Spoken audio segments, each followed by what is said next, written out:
Vamos a avanzar, como les dije, historia de la medicina psicológica. Alguien me estaba escribiendo. ¿Me escuchan bien, chicos? ¿Me logran escuchar ustedes a mí o les está fallando el audio? Sí, doctora. Ya, buenísimo, gracias. Ya. Entonces, voy a compartirles el videíto de lo que es medicina psicológica. Esperemos que no nos falle el internet. Pero listo que no, creo que no falla. Alguien está con el audio encendido, chicos. Les pido que me lo apaguen sus audios, por favor, para compartir el video. Me lo pueden a ver, que voy a tratar de apagar yo. No podemos pedir perdón y misericordia a Dios si nosotros no perdonamos a los demás. Blanca, ¿podría apagar su audio, por favor? Sí, doctora, va a disculpar, es que estoy en la calle. No, sí, lo entiendo, no se preocupe. No se preocupe, lo que pasa es... Ya, ahora sí vamos a compartir, chicos. Porque tenemos que incluir el audio y no se va a poder escuchar, y de por sí estoy con unos problemitas en internet, o sea que vamos a ver que nos dé bien este video, ojalá que sí. A ver. Hola, hoy te vamos a explicar lo que es la psicología médica. No, apenas la tengo, les voy a aumentar el audio. No hay nada. Ya, ahora. Hola, hoy te vamos a explicar lo que es la psicología médica, sus orígenes y las aplicaciones que tiene en la actualidad. Este es un video por Camila Durán y Sofía Cáliz. La psicología médica remonta sus orígenes a Europa en el siglo XIX. Precisamente nos vamos a referir a España, porque en España fue donde comenzó a aplicarse en el área de medicina. En un principio, la psicología no era obligatoria, pero a partir de 1944, en los libros de texto de la carrera de medicina en España, se empezó a incluir como una materia obligatoria, mientras que en 1956 comenzó a verse como una materia oficial para todos. Es de reconocer que la psicología médica está relativamente poco desarrollada. Sin embargo, a pesar de todas estas dificultades, la psicología médica forma parte de la psiquiatría, en la cual se involucran tres grandes ramas, lo que es la psiquiatría biológica, la social y la comunitaria.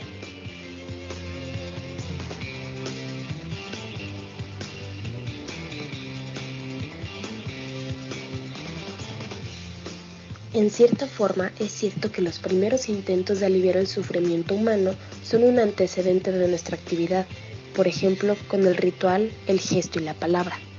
Estos antecedentes se pueden confundir con cualquier otra ciencia y arte.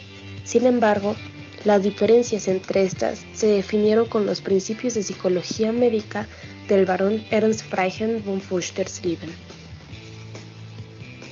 Está claro que el estudio de la psicología es de interés para el psiquiatra, pero es necesario concientizar a todos los médicos de que también debe serlo para la práctica médica general, es decir, que aplique para todos, no solamente para aquellos que están dentro del área de psiquiatría o psicología. Podemos dividir a la psicología en tres grandes vertientes: la psicología médica, la biológica y la social y comunitaria. Dentro de la psicología médica tenemos bastantes puntos, tales como la identificación de factores de riesgo, neurofisiología del estrés, aspectos psicoterapéuticos, el enfermar humano y la relación entre médico y paciente. Ahora pasamos a la psiquiatría biológica, la cual comprende los trastornos mentales en términos de la función biológica del sistema nervioso y tiene temas como la neurociencia, la farmacología, la bioquímica, la genética y la fisiología. Por último tenemos a la social y comunitaria, la cual involucra conocimientos básicos sobre la epidemiología y sociología de las enfermedades mentales en áreas específicas. Voy a explicarte el método biopsicosocial, el cual más adelante verás la diferencia que tiene con la medicina psicosomática. El método biopsicosocial se refiere a que la personalidad del paciente se genera a partir de su situación biológica, es decir, la herencia, y el entorno en el que se encuentra. Cualquier intervención a estos campos puede llegar a modificar el comportamiento del ser humano. Esta clase de métodos es una parte fundamental de la medicina, pues informa y forma al médico para realizar mejor su labor en general, proporcionándole una conceptualización amplia del contexto psicobiológico y psicosocial de la salud y la enfermedad, facilitándole así el desarrollo de sus habilidades de interacción interpersonal con el paciente. Pasamos a otro tema, que es la psicoterapia, la cual se divide en 3 grandes ramas. Involucra la primera, terapias psicoanalíticas y psicodinámicas; la segunda, terapias cognitivas y conductuales; y la tercera, terapias humanistas. Las terapias psicoanalíticas y psicodinámicas suelen ser procesos más tardados que las demás, pues primero se estudia el historial del paciente desde su infancia hasta la actualidad para conocerlo a fondo. Esto sirve para saber cómo funcionaría el cerebro para poder acostumbrarlo a X situación que podría ser molesta para él, para que ahora pueda el paciente vivir con ella. Con las terapias cognitivas y conductuales se sustituye una conducta no deseada por otra preferible. Es relativamente rápida, ya que puedes entrenar al cerebro para que reaccione diferente en X situación, y así hacer que el paciente se sienta mejor consigo mismo, con un enfoque en el presente y a futuro. Por último tenemos a las terapias humanistas, las cuales promueven una conciencia de sí mismo que no juzga y que permite al paciente desarrollar una perspectiva única de la vida. Esto ayuda a un individuo a ser más consciente de lo que piensa, siente y actúa en el momento presente.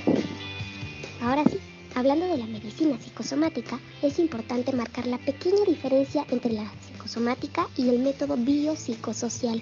Consiste en que el método biopsicosocial se refiere a conocer al individuo para tener una buena relación entre médico y paciente, mientras que la medicina psicosomática se enfoca únicamente en que a partir de conocer al paciente se hace un diagnóstico y tratamiento.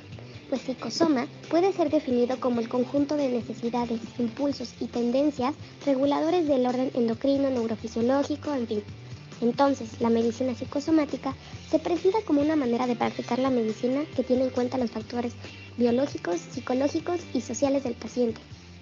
Para finalizar con el video, te voy a explicar una teoría muy interesante, la cual es la teoría hipocrática de los humores, la cual fue el punto de vista más común del funcionamiento del cuerpo humano hasta la llegada de la medicina moderna a mediados del siglo XIX.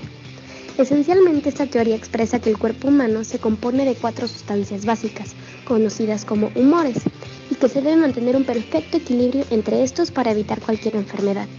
Los humores pueden ser identificados como la bilis negra, la bilis amarilla, la flema y la sangre. Y había también una estrecha relación entre los humores y los 4 elementos, como fuego, aire, agua y tierra, además con ciertas cualidades como caliente, frío, húmedo y seco. De este modo, y según cuentan los escritos, aparecen los 4 temperamentos.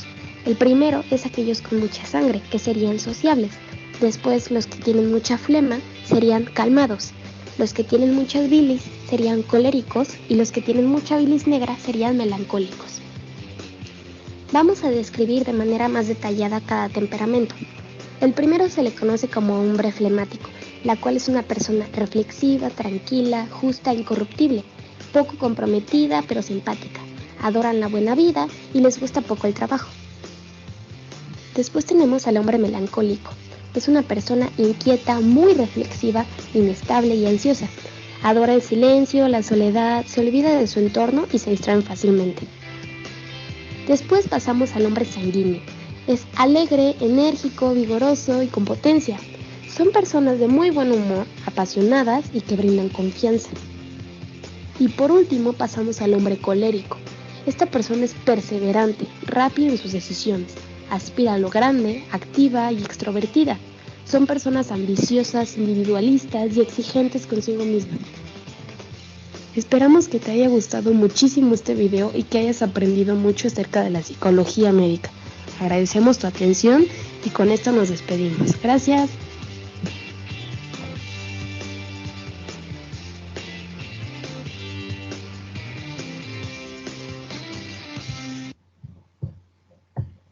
Bueno, yo les voy a pasar chicos, el enlace del video para que lo puedan volver a ver, igual, ¿no? Porque está bien didáctico, y entendamos, porque hemos visto partes de la historia desde la antigua, ¿no? La psicología, la edad media y la contemporánea, entonces tenemos que entender lo importante que Hipócrates fue en la medicina no nos olvidemos que como habíamos visto tanto en la Edad Antigua como la Media, en la Antigua estaban los filósofos, ¿no? Como lo vimos, pero tenemos que entender que en la Edad Media, como hablamos, hubo una época de oscurantismo, muchas cosas de lo que era el conocimiento científico, ¿no? Entonces, medicina se siguió usando mucho de estas teorías hipocráticas y teorías de la antigua medicina, porque no hubo mucho avance, ¿no?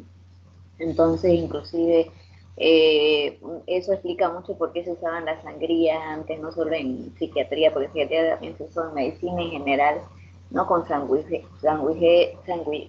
ay, ¿cómo es? Hay un sangüije, ay, no me sale la palabra. Había métodos mecánicos, ¿no? Pero también utilizaban unos animalitos, que se los voy a prescribir y que no sé por qué no lo puedo decir hoy.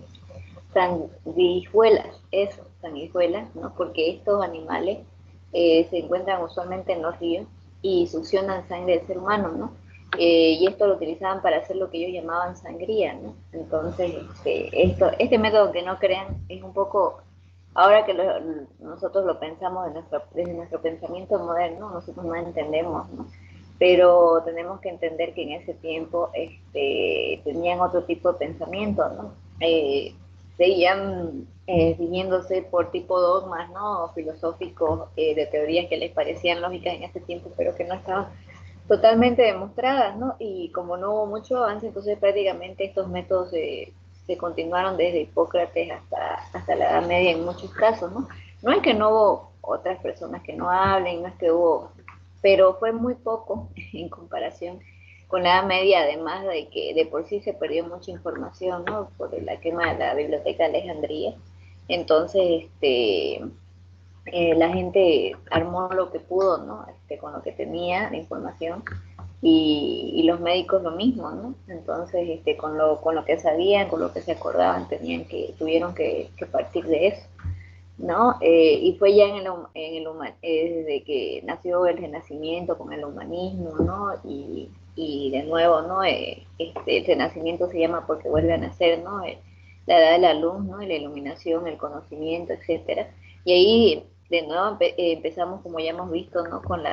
Se empieza a discutir, ¿no? Que los dogmas, ¿no? De que que tendría que ser ciencia, se empieza a acuñar en realidad, ¿no? La palabra ciencia, ¿no? Porque la ciencia en realidad empieza más con la edad contemporánea, ¿no? Y con nuestro pensamiento moderno, con el método, con demostrar las cosas, con ser más pragmáticos, tal vez, eh, el típico que dice, no, si no veo, no lo creo, demostrame las cosas, medímelas, ¿no? Entonces, ¿no? Eh, pero hemos ido avanzando mucho después de eso, pero también si no se discutía las teorías del conocimiento que habían, ¿no? Y si no se empezaba a discutir cómo mejorar el conocimiento, no hubiéramos tenido el desarrollo de la ciencia y todas las ciencias, ¿no? Por eso la filosofía siempre va a ser la madre de la ciencia y lo fue por mucho tiempo, ¿no? Mucho más de lo que debería haber sido por el tema del oscurantismo que hubo, ¿no? Y en la Edad Media, ¿no? Eso obviamente estamos hablando del conocimiento que tenemos de la parte europea, que después se hace más globalizada, ¿no? Porque lastimosamente aquí no estamos tocando nada de las culturas prehispánicas, ¿no? Toda la parte de las culturas que tuvimos en América, ellos tenían cada una, ¿no? Cada imperio tenía su propio estudio, ¿no? Y tenían otras teorías, obviamente, pero eso lastimosamente no está muy tocado en la parte de las historias de las ciencias, ¿no? Y ellos también tenían, ¿no? Sus avances en ciencia, también hacían trepanaciones, igual que en Egipto, eh, pero inclusive eran un poquito más avanzados en el tema del conocimiento de las hierbas, ¿no? Y de la parte de la medicina natural a través de las hierbas. Ellos eran tal vez hasta más avanzados en muchas cosas, ¿no? Usaban muchas más plantas, ¿no? Inclusive con el conocimiento del Nuevo Mundo, que se unieron los dos, ¿no? Y se empezaron a estudiar bastantes especies nuevas aquí de América, ¿no? Y el conocimiento, aunque se dice de que, por ejemplo, el incaico fue del todo abolido, yo no creo de todo eso porque este, ¿no? Desde el mismo hecho de que los anestésicos locales, ¿no? Vienen son derivados de la cocaína, ¿no? De la coca, de la hoja de coca, y eso es netamente de acá, ¿no? Y muchas cosas que se empezaron a estudiar de estos nuevos fármacos nacieron de la medicina natural, aunque no se le dé el reconocimiento totalmente histórico, solo a los hombres que se dice que lo descubrieron cuando ya aquí se había descubierto, pero digamos que lo estudiaron de una manera científica. Pero en realidad yo creo que sí hay mucha parte de la historia que ha sido olvidada de las culturas y que no se lo menciona, pero mucho del estudio de las hierbas y de la farmacología nació, yo creo que aquí en América, también en Europa, pero ya habían cosas que se sabían acá, ¿no? De muchas plantas, ¿no? Y que la gente ya la usaba, ¿no? Que ya hacían infusiones, ya tenían sus métodos, ¿no? Pero lastimosamente eso no lo tenemos en la historia para explicarlo muy bien. Pero como ustedes han visto, la medicina psicológica en realidad también es algo nuevo, ¿no? Y no solo se debería utilizar en psiquiatría, al principio se utilizó como una parte solo de psiquiatría, pero después se vio la importancia de humanizar, ¿no? Más la medicina y de ver que todos los médicos tengan una materia de medicina psicológica, ¿no? O de psicología médica, porque en realidad que la materia en sí es psicología médica, ¿no? Conocida. Así inició la historia, ¿no? Y así es el nombre que ustedes lo van a encontrar en los libros, ¿no? Inclusive el libro que yo les he pasado, que no sé si lo han podido bajar de la plataforma, he visto que está fallando mucho, pero yo se los voy a pasar hoy por el chat, ¿no? El libro, y le voy a pasar voy a empezar a pasar los capítulos de lo que van a exponer también. Eh, y quiero continuar con esta clase con una pequeña diapositiva de medicina psicológica para recapitular un poco todo esto de lo que es la medicina psicológica, como cerrando ya esta parte de la historia, ¿no? De todo lo que hemos visto.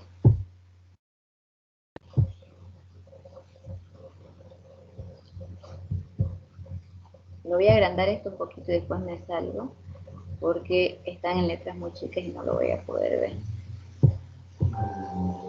Bueno, aquí tengo una línea del tiempo de lo que es la psicología, ¿no? Que viene desde los filósofos hasta ya algunas figuras de las que hemos hablado en toda la historia de la psicología, ¿no?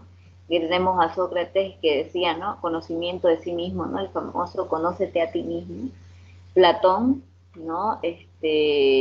Opinión, conocimiento, razón, una de sus obras más importantes. Aristóteles, que habló de la memoria e imaginación, y ya empezamos con los pensadores ya modernos, con John Dewey, que habla de la experiencia. Erickson habla de la teoría psicosocial y etapas del desarrollo. Skinner es el condicionamiento operante o del ambiente.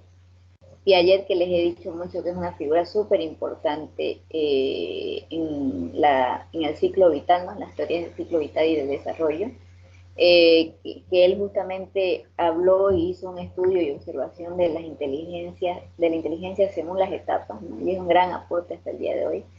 Pavlov, el condicionamiento clásico. Vygotsky, que es la zona de desarrollo próximo a andamiaje. Bandura, aprendizaje por observación, y Maslow, como lo hemos visto, que es la pirámide de las necesidades, que es el padre del humanismo. Algo que quiero resaltar, que lo que hemos estado hablando de corrientes de psicología, son las corrientes más importantes en psicología, que no es lo mismo que como hablaba, ¿no? De el psicoanálisis, para hacer terapia tenemos las corrientes más grandes que la vimos ahí, pero propiamente de la terapia, tenemos la terapia psicoanalista, la terapia cognitivo-conductual, que son varias terapias en realidad, y tenemos las terapias humanistas. Esas son las tres grandes con las que se hace psicoterapia en realidad, ¿no? Pero que se nutren de todas las corrientes de psicoanálisis, ¿no? Pero estas tres grandes son las ramas de la psicoterapia, ¿no?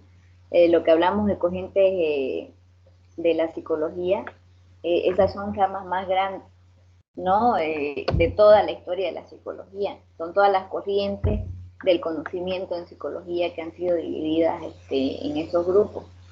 En cambio, cuando hablamos de ramas de la psicoterapia, son ramas que se dedican específicamente a eso, se nutren, por ejemplo, la psicoanalista obviamente de la corriente psicoanalista, la cognitivo-conductual se nutre tanto de las teorías conductistas como de las teorías cognitivas, ¿no? Que es la tercera ola, y obviamente la terapia humanista se nutre, ¿no? De la corriente humanista, ¿no? O sea, es su mayor fuente, ¿no?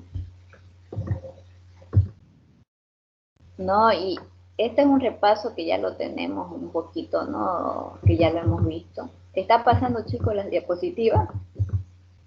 ¿O se está quedando en alguna?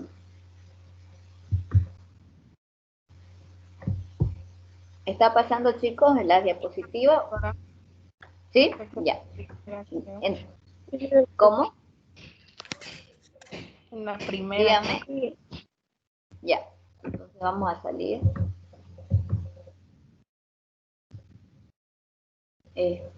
Como hemos visto ustedes que hemos visto ya. Ahora sí lo pueden ver, chicos. Sí, yo sí, ya, doctora, gracias. Ya. Hemos visto varias corrientes de la psicología, ¿no? Desde la psicología experimental, vimos quiénes eran sus precursores, ¿no? Que es Gustav Theodor Fechner, ¿no? Es uno de los precursores de la teoría experimental, pero sabemos que el padre de la psicología experimental es Wundt, ¿no? Por el primer laboratorio, y es lo que hace que la psicología se separe solo como ciencia. Entonces podemos decir que el padre de la psicología moderna y que hace que la psicología sea una ciencia sola, ¿no? Es Wundt, ¿no? Es una figura súper importante en psicología, y obviamente que en ninguna línea del tiempo que ustedes dan un resumen, ¿no? Puede estar Wundt aislado, ¿no? de este resumen, ¿no? Wundt realmente es una figura importante en psicología, por el logro de hacer un laboratorio y volver a la psicología, no una ciencia, ¿no? Y con esto no significa que es el único estructuralista, ¿no? Por eso es que aquí hablamos de Edward Titchener, de la corriente, todo lo que es el estructuralismo, como lo hemos visto, de la introspección. Esta se las voy a pasar, es un poquito de lo que hay en el libro para que ustedes la vayan viendo. El funcionalismo, el conductismo, para que también les sirva para hacer su resumen. La psicología gestal, como hemos hablado, la cognitiva, la humanista, la teoría general de sistemas, los sistemas cerrados, abiertos, el psicoanálisis, del psicoanálisis al neuropsicoanálisis, porque eso tenemos que ver de que ha surgido también el neuropsicoanálisis, no solo de teoría, sino que en 1895 sabemos que Sigmund Freud, en su proyecto para una psicología científica, hizo el primer intento de correlacionar ya el psicoanálisis con la neurociencia, pero no fue tan profundo ni tan acertado, ¿no? Y muy pronto un psicoanalista ruso, Alexander Romanovich, llevó a cabo una extensa investigación psicoanalítica con poco éxito, ya que sus contribuciones más importantes fueron a la neuropsicología. Formuló una serie de conceptos y modificó el método que prevalecía en ese tiempo, el clínico anatómico clásico, es decir, además de la localización anatómica de la pérdida de una función determinada, diseñó un método para estudiar la naturaleza dinámica de los procesos mentales más complejos, lo que ocurre en lo profundo del aparato, lo que ocurren en lo profundo del aparato mental. Se puede decir, Alexander Romanovich, dio pasos, digamos, ¿no? Pero muchas veces pasa en medicina de que estás buscando una cosa o estudiando una cosa, pero terminas descubriendo otra. Entonces, en realidad, sus descubrimientos y sus contribuciones fueron más para neuropsicología, ¿no? Que más en sí como para el neuropsicoanálisis, ¿no? El método de este psicoanalista permite identificar la organización neurológica de los procesos mentales, por muy complejos que sean. Aquí vemos un poco, ¿no? Seguimos con las corrientes, con la psicología contemporánea, ¿no? Está la psicología comprensiva, porque las que les he hablado, chicos, son las más importantes, pero en realidad las teorías son muchas, por eso que yo les voy a pedir que elijamos 5, que sean las más importantes para que ustedes me las resuman. Tenemos psicología comprensiva, psicología genética o evolutiva, neoconductismo, cognitivismo, psicología humanista, neopsicoanálisis, psicología marxista. Doctora, ¿y para cuándo es ese resumen? Ese lo vamos a empezar, les voy a dar 2 semanas desde hoy, ¿ya? ¿Y va a ser de la diapositiva o del libro? Tienen que leer de las diapositivas, del libro e investigar ustedes también, ¿ya? ¿Es de lo que nos tocó, no ve de lo que hizo de los colores? Los colores, chicos, es para que pongan. Tienen por eso les mandé a cada uno qué tema les tocaba para exponer, es para la fase 2. Ya, eso es lo que van a exponer ustedes. Después de todo esto, esta primera parte es introductoria más que todo y de historia, de todo lo que es psicología. Ya, entonces, por eso es que yo les he dado un libro, pero no sé si se lo han podido pasar. Voy a dejar de grabar ahora.